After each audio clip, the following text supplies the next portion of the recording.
Everyone, welcome to another episode of confused. हम लोगों ने आपका रिस्पांस देखा लास्ट वीडियो पे, इट वाज अमेजिंग। हम लोगों ने हमारी बात पहली बार फर्स्ट वीडियो के अलावा the video has reached 100 views and we would like to thank you thank you everyone. भाई आप लोगों का 100 views, well 100 plus views, not just 100 views. बहुत बहुत शुक्रिया। 100 प्लस और हाँ, सिर्फ लास्ट टाइम के लिए हम थैंक यू, और आगे के लिए हम बोलेंगे ऐसे ही करते रहना, ठीक है। इसको लेट अस कीप हम दिस, लोग चाहेंगे कि हर एक एटलीस्ट वीडियो हमको पे हर 2-2 वीडियो व्यूज पे बढ़ाते हैं। हमको पता लग रहा है कि आप लोगों को वीडियोस अच्छी लग रही है। हम लोग जो टॉपिक्स डाल रहे हैं, हमें कमेंट सेक्शन में आप आगे भी बताते रहिए कि किस टाइप की वीडियोस, किस टाइप के टॉपिक्स पे आपको पॉडकास्ट के एपिसोड चाहिए, या कोई एक बहुत इंटरेस्टिंग कंट्रोवर्शियल टॉपिक हो तो मुझसे भी एक पॉडकास्ट रिकॉर्ड कर सकते हैं। But coming back to today's episode, today we are gonna talk about perfect crime. तो परफेक्ट क्राइम का reason, like why I thought कि why I should bring up is क्योंकि perfect crime is a very subjective topic, ठीक है। Perfect crime when it comes to the theoretical part, सबका अपना अपना different opinion होता है।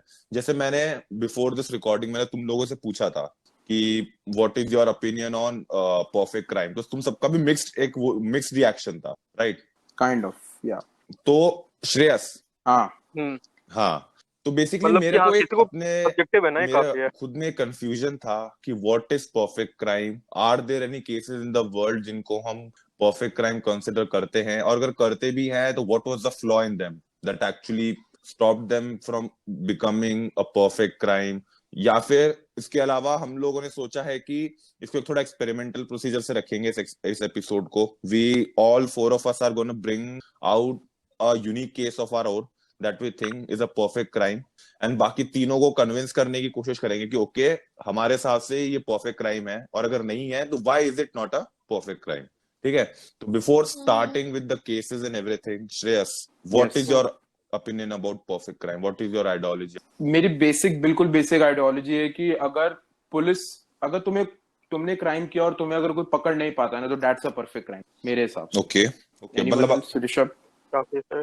हाँ तो मतलब नहीं, तेरा काफी सही है और काफी ये जेनरिक सा है कि अगर पकड़ ना पाए तो वो क्लोज टू परफेक्ट क्राइम मैं कहूंगा, क्योंकि परफेक्ट क्राइम मेरे हिसाब से फिर वो केस ही एग्जिस्ट नहीं करना चाहिए। Like we shouldn't know about it. और इसके पहले कि परफेक्ट क्राइम पे जाऊं, क्राइम के 3 बेसिक मोडो हैं या फिर मोड्स है, इसको मैं बताना चाहूंगा कि पहला है कि अनरिजॉल्व मिस्ट्रीज। ये परफेक्ट क्राइम की सब कैटेगरीज में आएगा, बिकॉज उन लोगों को पता नहीं चलता। जिस तरह से हम बॉक्स भरेंगे इसमें, तो पहला बॉक्स होगा कि unresolved mysteries, like people wouldn't know किसने किया, क्यों किया, कब हुआ और कैसे हुआ। Like most of the famous case जो इंडिया में, वो है Aarushi murder case. We don't know. लोगों ने, मीडिया ने कितना भी पेरेंट्स बोला होगा, बट पेरेंट्स लास्ट में एक्यूटल हो गए हैं। 2017 में दोनों को बाइज्जत बरी कर दिया गया है। इसका मतलब पूरा का पूरा केस ये फोगी था, बोगस था। पेरेंट्स ने नहीं मर्डर किया तो किसने किया? प्रूफ हो गया था कि सर्वेंट्स ने भी नहीं किया था, वो भी खत्म हो गया। तो था कौन? तो क्वेश्चन मार्क हमेशा इस केस पे लगा रहेगा। वैसे ही दूसरा केस है ब्लैक डालिया केस। और भी बहुत सारे cases, like kidnapping of Amber. Amber Hagerman है, 11 साल की लड़की थी, उसको किसी ने किडनैप किया था, उसकी बॉडी मिली थी, एंड वी नेवर नो। ये अनरिजॉल्व मिस्ट्रीज में आते हैं। दूसरा है कि गेट अवे विथ मर्डर। यार murder is synonym for any crime. कोई भी क्राइम को मैंने बोला है कि सब गेट अवे विथ मर्डर, जहाँ पे हमें पता है कि लोगों ने किया तो है, कौन हो सकता है, बट हम प्रूफ नहीं कर पाएंगे। It is mostly due to lack of evidence. Example है कि प्रिंसेस डायना का डेथ, वी ऑल नो, मतलब कि ये तो बहुत ऑब्वियस चीज है कि रॉयल फैमिली ने करवाया था, but we can't prove it. I am sorry कि आई सेड इट। यूके वालों दोबारा मत आना मेरे पास। बस मेरी ओपिनियन है कि ये उन्होंने करवाया होगा। जस्ट लाइक हमारा ओपिनियन है कि जितने भी राइट्स हुए हैं इंडिया में अब तक, दैट इज अ क्राइम। और वो किसने करवाया है, नेम इज फॉरबिडन, हम नहीं लेंगे, बट समझ गए होंगे सब लोग कि किसने करवाया है। तो हम प्रूव नहीं कर सकते उन चीजों को, है ना, हमें सबको पता है, बट हम प्रूव नहीं कर सकते। तो it's like getting away with murder. फिर थर्ड आता है परफेक्ट क्राइम, जहाँ पे हमें पता ही ना हो केसेस कब हुए, लाइक पब्लिक नॉलेज में ना हो, भले ही फेडरल यूनिट्स में हो, भले ही पुलिस के पास है हो, बट वो इतना मतलब माइन्यूट सा केस होगा, या फिर इतना हॉरिफिक होगा कि कभी उसकी न्यूज ना आए हो, या फिर कभी इतना वो अशेम्ड हो गए कि सारा पता ही नहीं चला हो उनको कि हुआ क्या है इसमें। तो वैसे केसेस मेरे पास कोई एग्जांपल नहीं है। तो हम उसी को भी डिसाइड करते हैं कि एग्जिस्ट करता है या नहीं, बिकॉज मेरे लिए तो So एग्जिस्ट नहीं करता yeah, है, so And परफेक्ट what कुछ भी नहीं है। I feel is कि याद ऋषभ ने जो बोला was like ये सारे पैरामीटर्स तो होते ही हैं. According to me, there's no perfect crime as such because the ones that we're gonna talk about are the ones detected already.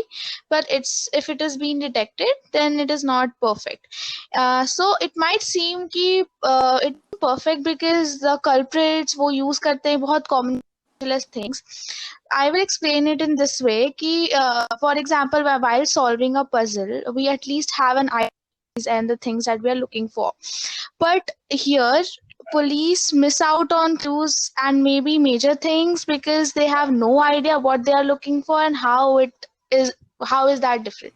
So this is what perfect crime is for me. yeah, so like जैसे ऋषभ ने काफी अच्छे से explain करा, मैंने Google पे काफी extensive research करी इसके ऊपर, तो परफेक्ट क्राइम को कंसिडर करने के लिए यूजली 3 पॉइंट्स हैं that even the big agencies like FBI and CBI they consider that it is a perfect crime. कि first there is no motive.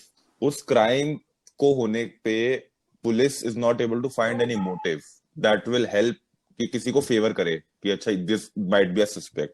Other thing is evidence. वो ऋषभ ने हमको clearly अभी बताया कि कई बार बहुत केसेस होते हैं जिसमें हमको पता है कि क्राइम हुआ है पर there is no evidence to prove it.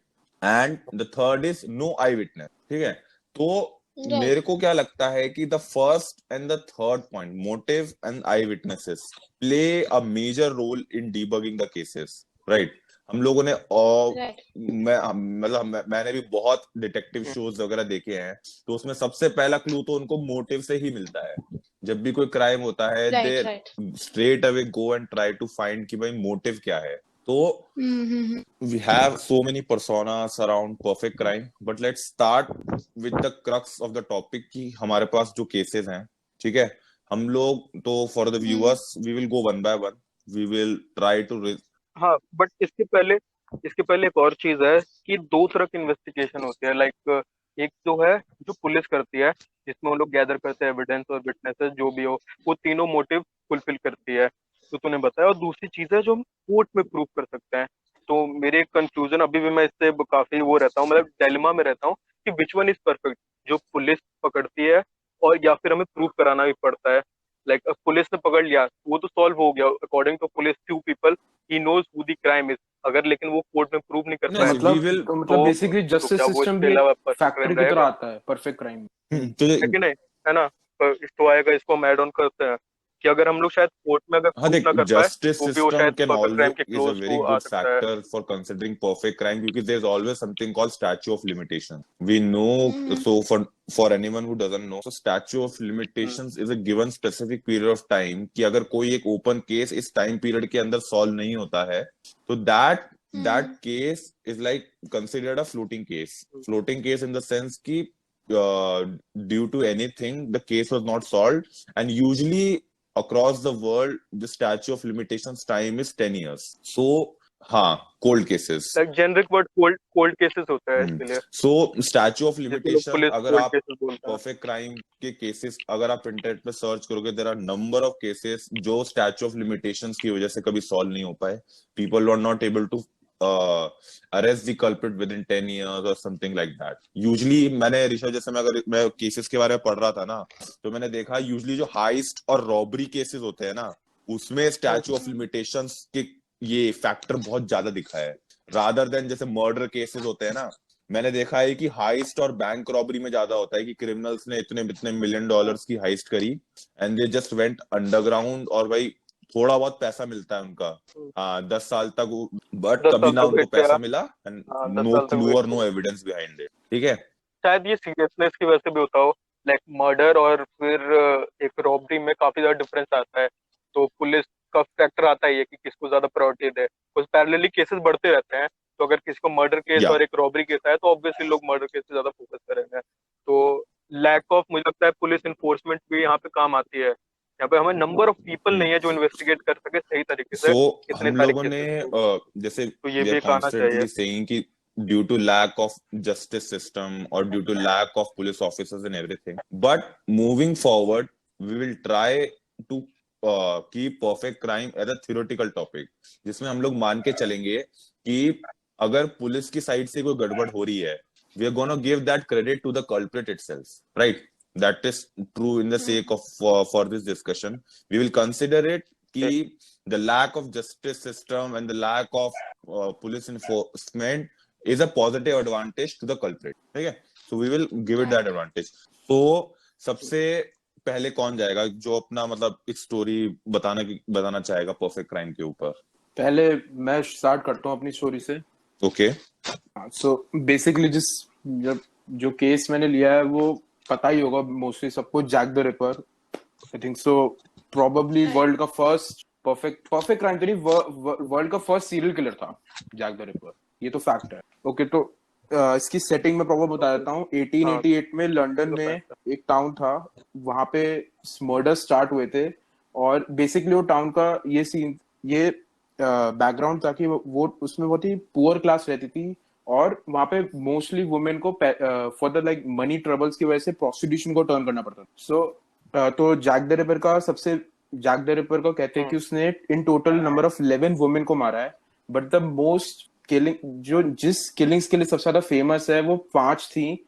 और उन स्पेसिफिकली उन 5 वुमेन को कहा जाता है 5 canonical women, because they all were prostitute. उन 5 वुमेन के अंदर सबसे ज्यादा एक चीज ये कॉमन थी, और उन 5 वुमेन को सबसे ब्रूटली मारा गया जैक द रिपर के हाथों। तो सबसे बेसिक उसका ये था, उसका कोई स्पेसिफिक टारगेट नहीं था। जैक द रिपर, अगर उसका ये माना जाता है कि वो अपने रात को निकलता था किलिंग्स के लिए, उसको जो सबसे पहला टारगेट मिल गया वो वही बेसिकली उसका टारगेट बन जाता था। और वो अपने विक्टिम्स को इतनी बुरी तरीके से मारता था कि एट वन पॉइंट उसने एक विक्टिम का वूंड निकाल लिया था, और दूसरे विक्टिम की पूरी बॉडी को स्किन कर दिया था from top to bottom.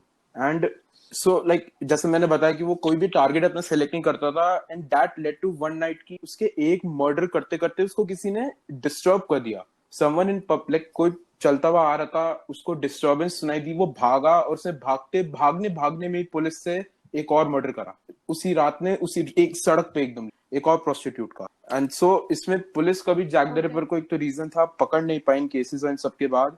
First of all police को जैक द रिपर के बारे में कुछ नहीं पता था। उसका नाम भी जैक द रिपर ने अपना नाम भी खुद ही दिया है। वो पुलिस को लेटर्स शेयर करता था, और उसमें हमेशा उसको साइन जैक द रिपर के हाथों करता था। And the second, after these murders and everything, जब पुलिस ने एक आई विटनेसेस को इंटरव्यू किया और सब पता चला कि जैक द रिपर का जो बायो है वो एक 25 to 35 इयर्स के मेल, जो तब के टाइम एक नॉर्मल मेल पर्सन कहोगे लंदन में, उसकी तरह दिखता था बिल्कुल Jack the Ripper. So he was easily able to move around everywhere.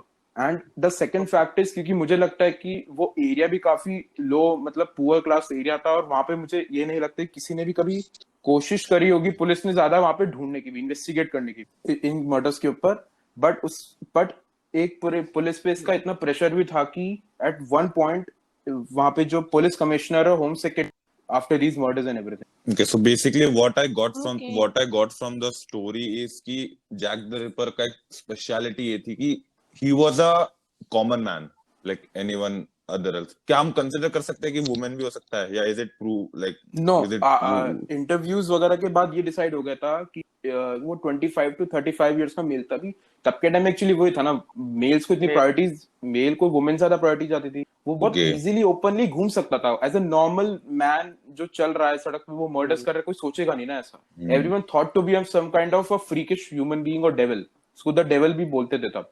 Okay, And we don't know who that person is up there. Okay, और डेविल से याद आया कि I don't think we still know कि still it is an unresolved case है अभी तक। Yes, unknown mystery है। बट मैंने जितना सुना स्टोरी से, मतलब जितना भी केस बताया, उसमें मैंने प्रोफाइलिंग अगर बनाई हो, तो क्योंकि उसने ऑर्गन्स का इतने एक्सपर्टीज की तरह वो निकाल के अपने पास सोवेनियर की तरह रखता था, तो कैन वी से कि वो सर्जिकल डॉक्टर हो सकता था। लाइक सर्जिकल, उसका मेडिकल एक्सपर्टीज थी थोड़ी बहुत ही, बट एक बेसिक नॉलेज था। उसका दूसरा पॉइंट है कि 25 नहीं, वो मतलब वो ठीक है कि उसको नॉलेज हो सकती थी पढ़ाई से, बट एक बात ये है ना कि आप थियोरेटिकली ड्राइविंग करना जानते हो, बट जब तक असली में गाड़ी नहीं चलाओगे तब तक आपको पता नहीं चलेगा। तो एक बार सुन लो, मेरे सारे प्रोफाइल ये है कि सर्जिकल हो सकता है, ये सारे मे बी है, और मेरे पर्सनल एक्सपीरियंस से बता रहा हूँ कि may be is an doctor, 25 से 35 साल का तो मेल है।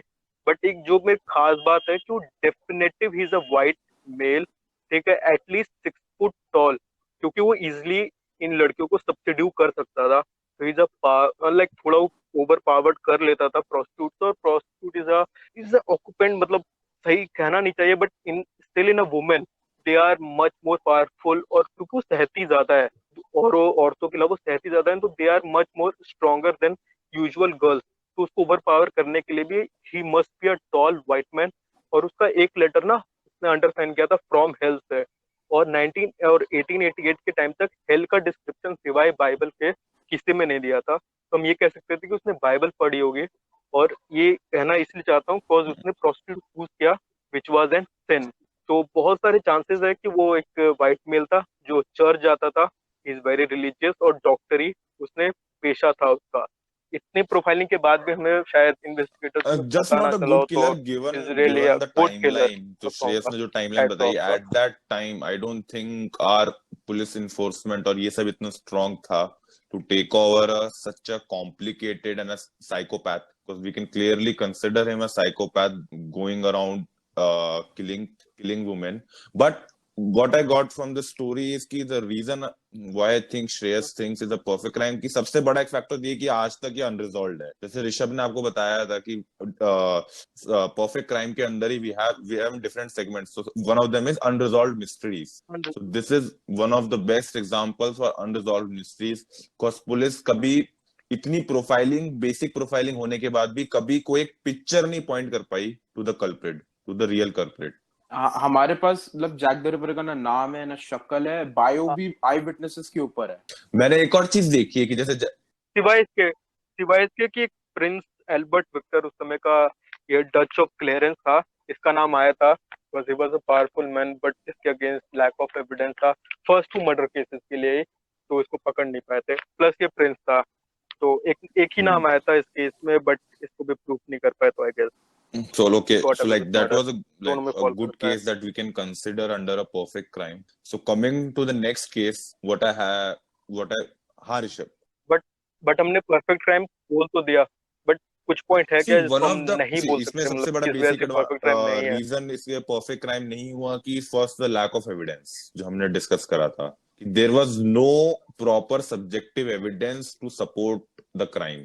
दे न्यू कि a person like Jack the Ripper existed, they knew, तो वी नो कि he used to constantly contact the police with letters, right? But those letters had no fingerprints. We can say he was at that time in the but 90s he was 1888 में हुआ था, तो fingerprint technology वो सब था भी नहीं ना। exactly he was too smart for his time. हाँ सो भी मे नहीं, बी हाँ वैसे एक टेक्नोलॉजी भी इसका एक फैक्टर हो सकता है कि इतनी हमारी हाँ कभी। हाँ हाँ। Well, that's true. 1915 के हाँ बाद आया था ये वो भी फिंगरप्रिंट है। का फर्स्ट यूजेस हुआ था किसी में, तो फिर उसको अगर होंगी भी तो पता नहीं होंगे। प्लस उसने राइटिंग का इस्तेमाल किया था, मतलब like used to cut out the letters from वो डिफरेंट हाँ न्यूज़पेपर की, मल्टीपल उसका उसका है, राइटिंग का उसने भी नहीं कुछ पता कुछ चला, वो लेटर्स इतना में तेज उसने था भाई उस जिन समय के विक्टिम्स लिए। का ऑर्गन्स चुराता था उनके ब्लड ड्रॉप लाइक सोक कर करके लेटर्स लिखता था उनसे। कुछ कुछ लेटर्स तो उसके ऐसे भी हैं, अब वही है, Jeez. ब्रूटल किलर तो था ही। तो शायद ये आउट ऑफ 10 एक हाँ परफेक्ट रैंक को आई एम गेसिंग 9.5, बिकॉज हमें ये पता हाँ है इस केस के बारे में, एग्जैक्टली। तो वही सो 0.5 कट जाता है, बट नाइस जैसे हमने अभी क्लोजेस्ट टू टेक्नोलॉजी का परफेक्ट एक क्राइम हो सकता है। टेक्नोलॉजी डिसएडवांटेज क्रिएट करता था पुराने टाइम में, सो मेरे पास भी एक स्टोरी है। So this is in 1976 in Germany. Okay, so 1976 Germany में उस टाइम पे वहां पे एक ज्वेलरी स्टोर हुआ करता था, ठीक है, जो पूरे यूरोप का सेकंड लार्जेस्ट ज्वेलरी स्टोर था, ठीक है। उस दिन तो at that store at a night वहां पे 3 लोगों ने रॉबरी करी 2 मिलियन यूरोस की। Okay, and they store jewelleries and diamonds and everything. Okay, and on the crime seen the police only found a glove, ठीक है। अब जैसे ग्लव मिलता है तो सब सोच रहे हो यार ये तो केस इजी है, how can this be not solved, right? Glove से कुछ फिंगरप्रिंट्स एंड एवरीथिंग कुछ तो मिल ही गया होगा, right? So that's true in some way. They found DNA evidence, they कि एक पर्सन का उनको डीएनए प्रूफ मिला था। When they went on to okay match किए किसका डीएनए है, जब उन्होंने डीएनए मैच करा तो पता लगा ये दो, मतलब एक पर्सन का है, वो has a twin, basically twin brothers का वो डीएनए एविडेंस था, वो डीएनए जो डीएनए सैंपल होता है ना। एंड नाउ जैसे अब टेक्नोलॉजी की बात करें तो वी नो कि जो ट्विन्स होते हैं वो जेनेटिकली सिमिलर होते हैं, है ना, काफी हद तक। ठीक है, मतलब मेरे को प्रॉपर बायोलॉजिकल नॉलेज नहीं है, बट गिवन जैसे मैंने स्टोरी पढ़ी थी, तो at that time it was considered at मतलब एग्जैक्ट हाँ, and कितना given होगा this close story is enough for पता from नहीं चल पा रहा, we can't 1976. Distinguish them. So at that time the Right. technology was not at what it is currently today. हाँ So at that time, so तीन लोगों ने करा था, तीन में से they were able to point out कि ओके ये जो डीएनए सैंपल है ये इन दो भाइयों से मिलता है, बट द इशू वाज कि ये क्राइम किसने करा है। मे बी उन दोनों Cause भाइयों ने कराओ, नहीं तीन में से दो वो दोनों भाई हो। नहीं, सो बेसिकली इसमें व्हाट इम्प्लीकेशंस केम आउट की जब इन्वेस्टिगेशन हुई है, तो दे हैड सम आइडिया कि वो the other two people were okay, but when it so they उनको एक सिंगल बंदा नहीं मिल रहा था, जो ग्लव मिला था ना उन्हें, वो ग्लव उनमें से था, तो उनको वो इसीलिए डिसाइड नहीं कर पा रहे थे कि इन दोनों में से क्राइम कर, and the brothers were so smart, वो जब उनसे इन्वेस्टिगेशन उनसे क्रॉस क्वेश्चनिंग करने जाते थे, वो सीधा उनको ये बोलते थे कि नहीं मेरे भाई ने करा है, और दूसरा बोलता था नहीं मेरे भाई ने करा। तो बट इसमें ये ज्यादा जो श्रेय बोल रहा है मैं उसको बैक करूंगा, बिकॉज जो इनोसेंट होता ना उसका पहला रिएक्शन यही नहीं होता कि उसके भाई ने किया है, उसका रिएक्शन ये होता अरे क्या बोल रहे हो, मेरा भाई भी नहीं कर सकता। लाइक वो डिफेंड करता, वो दोनों करता, सिंस वो दैट्स एक द थिंग। दूसरे पे इल्जाम लगा रहे हैं तो they are playing with it. देखो मान लो अगर हम दोनों भाई हैं और मेरे पे इल्जाम लगाया कि एक एविडेंस आया है और तुम्हारे तुम हो सकते हो तुम्हारा भाई हो सकता है, तो मेरा पहला रिएक्शन ये होगा अगर मैं इनोसेंट हूँ कि ना मैंने किया ना मेरे भाई ने किया है, तो आई एम गेसिंग कि एक What दूसरे I पे got इल्जाम from लगाना वो that कि I प्ले गेम्स think कर रहे कि थे। one of the brother was involved and the other knew about it. He might Yeah. not be a part of the crime, but he knew about it. अब issue is police को पता है plus कि इन दोनों में से किसी ने एक ने तो करा ही है crime, but due to lack of evidence वो प्रूव नहीं कर सकते कि किस भाई ने करा है। एंड मैं जब इस स्टोरी पढ़ रहा था, मैं ये सोचता हूँ कि क्या उन दो भाइयों ने ये सोच के चला होगा कि अपने डीएनए सिमिलैरिटी की वजह से वो बच जाएंगे। आई थिंक सो उनको भी नहीं पता होगा कि ऐसा होता होगा कि ट्विंस का डीएनए सिमिलर होता है, आइडेंटिकल ट्विंस का। तो बेसिकली मेरे को लगता है कि perfect crime out of movement बनाए, कॉज आई डोंट थिंक कि जिन्होंने क्राइम करा उनको भी डीएनए एविडेंस और इन सब के बारे में पता होगा। They just got saved by a lucky movement, that's what I thought, and this why this case and till today this is one of the biggest unresolved heist in Europe.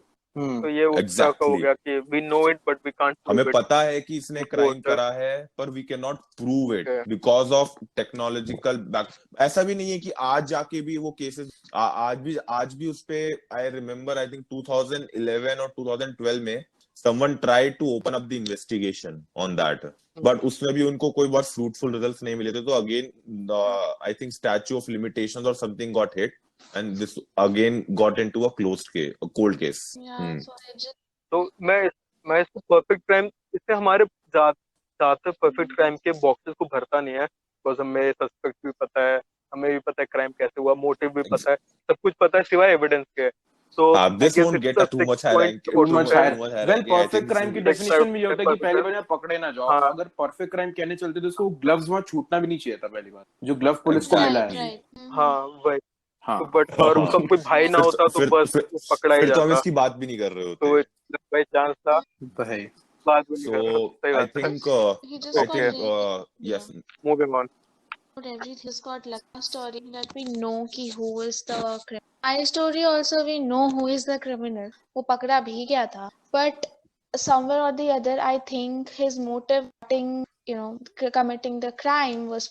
So I am talking about the story of Tate LaBianca murder, which was done by a cult जिसका नाम था Manson family.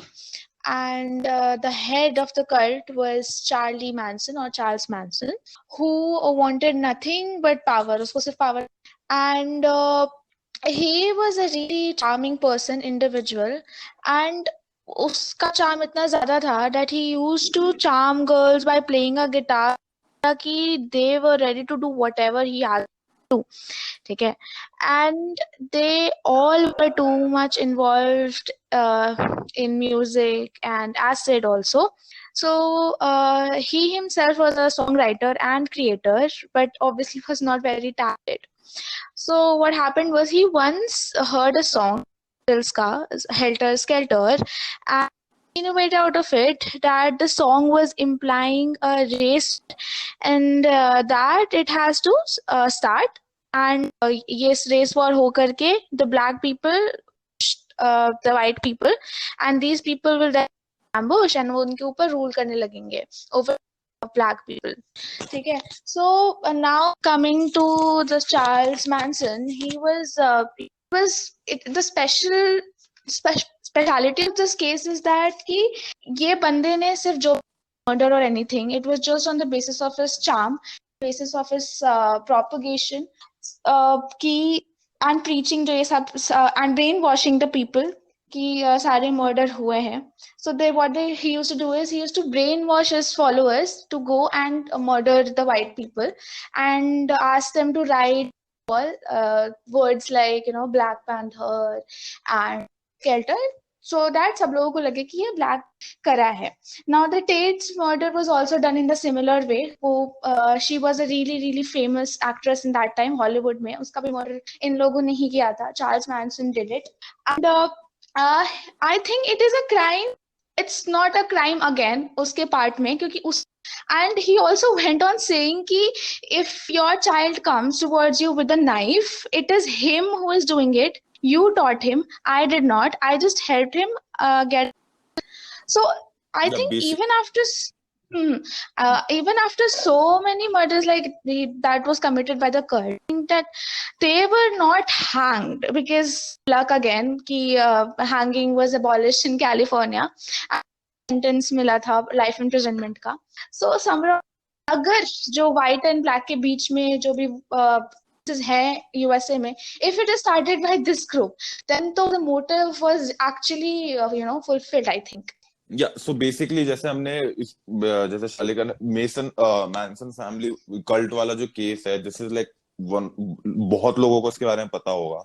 मैं भी जब इस case के बारे में पढ़ रहा था तो मैंने यही देखा था कि सबसे बड़ा इसमें एक smartness from the culprit side is कि चार्ल्स बंदा खुद कभी क्राइम नहीं करता था. ही always had that plus point with him during the investigation himself, that he was never the culprit himself. वो दूसरों को पर्सोफाई करता था कि तुम जाके क्राइम करो, तुम कम करो. And it might be his charming nature, it might be his like skill to pursue people, but why we thought of including this as in our perfect crime? कहीं like we know कि he got he was found guilty, he was arrested and proper life imprisonment हुआ है. But why we thought it of as a perfect crime? Because it from the अगर हम एक culprit की mindset से सोचें, it is so smart of कि भाई ऋषभ, जस्ट इमेजिन कि भाई तेरे को कोई क्राइम करना तो किसी को बोल दो, करके आ गया तेरी जगह. हाँ, और मैं ये ऐड करना चाहूंगा कि हमने इसलिए इसको ऐड किया था इस केस को, because he was one step away from perfect crime. क्योंकि उसके जो अगेंस्ट जो गिल्टी उसने हुआ था, प्रूव हुआ था, वो थे witnesses of his own cult member जिन्होंने इसके अगेंस्ट टेस्टिमोनी दी थी. बट अगर वो उनको कन्विंस कर देता सुसाइड करने पे आफ्टर ईच मर्डर कि जिन्होंने मर्डर किया तुम जाके उसके बाद सुसाइड कर लेना, बट तुम्हारा फुलफिल हो गया, जो बेसिकली जिहाद का वो होता है, जैसे वो ना उनका एमओ होता है, वैसे अगर ये इस पे चला जाता ना तो बस it was a perfect crime for, because उसके अगेंस्ट कोई प्रूफ ही नहीं रहता. उसने तो हाथ भी नहीं लगाया किसी को, लोगों ने मर्डर किया और उनको सुसाइड कर लिया. वो कभी सस्पेक्ट में नहीं आता ना पुलिस के. नहीं, सस्पेक्ट तो आता because he was leader of that cult. तो लोग ये जरूर बोलते हैं कि इसी ने किया होगा, बट हम प्रूव करने के लिए जीरो फैक्टर्स है वहां पे. तो he was just away from this, but काफी स्मार्ट बंदा था. तो हम इसे 8 दे सकते हैं इस वाले परफेक्ट क्राइम को, बिकॉज इसने ये वाला स्टेप भूल गया था ये, इसलिए इसके 2 पॉइंट काट रहा हूँ मैं. तो 8 आउट ऑफ 10 तो कितने मैं होता उसकी जगह 8 दे रहा हूँ. ये 8 तो है, ये थोड़े कम मिलने चाहिए. इससे बेटर फिर भी ट्विन हाइस्ट वाली था यार. नहीं, basically the reason of giving it a high rating towards Perfect Crime is कि भाई the level of smartness on हाँ how he tried to commit the crime. Okay. उसके स्किल्स को, Right. अरे उसके ऑडिटिंग स्किल्स को काफी अच्छा, जैसे वो इज लाइक मोदी यार, मोदी ऑफ मर्डर, उसे बोल दिया लोग मान भाई दिया। मोदी से कैसे कंपेयर कर रहा है ऋषभ? He's like, मोदी यार मोदी ने बोला नहीं तुम बर्तन ढट खटकाओ और लोगों ने करना शुरू कर दिया भाई। हाँ तो तो उसका भी बर्तन सेम ही था। बर्तन ठकाना और मतलब बॉडीज को एक साथ करना अलग है भाई।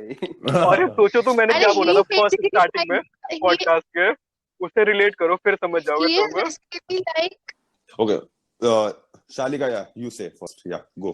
yeah, saying कि he was basically Pankaj Tripathi कि उसने बोला और लोगों ने कर दिया without involved in it, and I don't know, मतलब यहाँ पे उसका सिर्फ मोटिव था, he was not involved, उसको punishment मिलना चाहिए था। I don't know उस टाइम पे वो इतने रूल्स थे कि मोटिव के बेसिस पे you can punish someone, I don't know. हाँ ये नहीं Yeah, so कॉन्स्टिट्यूशन like, में, ये शायद ये ऑडियंस पे काम देता है कि आप जाके एक बार कॉन्स्टिट्यूशन चेक करो, because I am still sceptical. मैं जाके चेक करूंगा कि कौन से अंडर कौन से आईपीसी की धारा के तहत उसको ये सजा मिली है, बिकॉज मुझे तो नहीं लगता कि अकॉम्प्लिशमेंट होने के लिए इतनी बड़ी सजा, ही वाज मतलब हैंग टू डेथ को उसको सजा मिली थी यार, ऐसे कैसे हो सकता है? तो we have to find it out कि कौन से उसमें कॉन्स्टिट्यूशन के अंडर इसको दिया गया था। मैं इसलिए इसको हाई रेटिंग दे रहा हूँ, कुछ वो शायद यही सोच के अपने ना ऐसे क्राइम्स कर रहा होगा he will get away with murder, but still he got fucked up. Okay okay, हाँ तो जैसे ऋषभ ने बोला, मैं ऑडियंस को बोलूंगा कि you just go and research on this case कि व्हाई, कि इस लेवल किस क्या कॉन्स्टिट्यूशन में है कि लॉ क्रिएट करा गया था just for this, due to this scenario, कि भाई अगर ऐसा आगे सिनेरियो फ्यूचर में होता है तो क्या होगा। एंड आई होप कि आप लोगों को ये जो जो हमने केसेस डिस्कस करे हैं थोड़े इंटरेस्टिंग लगे, क्यूरियोसिटी आपकी जागे। एंड द रीजन हम परफेक्ट क्राइम इसलिए भी लेकर आए क्योंकि देखो हमारी एज में ना क्रिमिनल स्टोरीज और ये बहुत एक एड्रेनलिन रश देती है। जैसे हमने देखा Right. नेटफ्लिक्स से भी मनी हाइस्ट, मनी हाइस्ट का अगर हम एग्जांपल ले, money heist was supposed to be a perfect crime.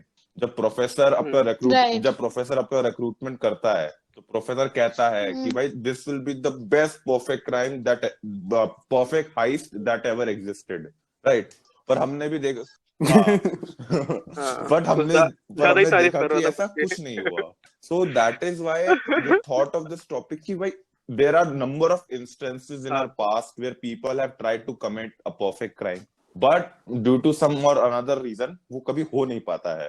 तो we just want, और दूसरी चीज क्राइम के बारे में बात इसलिए इम्पोर्टेंट थी because crime is like the devil in the mythological time, जो अभी के टाइम पे अकॉम्प्लिश करती है।